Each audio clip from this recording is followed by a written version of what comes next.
Came back to Miami and kind of just kept trying to figure it out.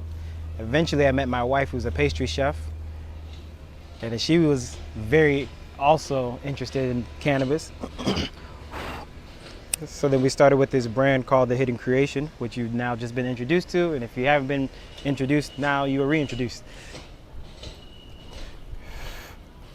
And then together we just kept making cannabis recipes and understanding that at some point people are not always gonna smoke, and we could really make some really cool stuff. We worked in a lot of high-end restaurants, so once you realize the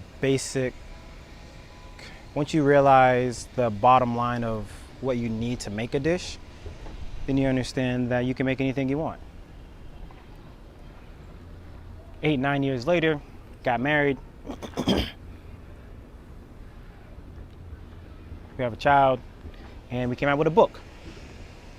Our book is showcasing everything that we've learned in the industry and everything that we learned that we feel is a really great starting point for you to make anything that you want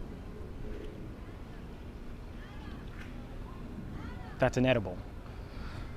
So let's be honest, if you ever had an edible before you were ready to have an edible, probably wasn't the best experience.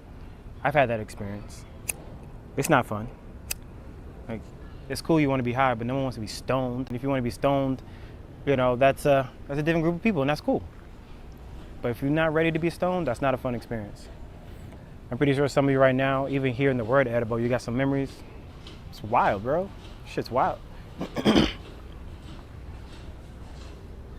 And some people that's known me for some time.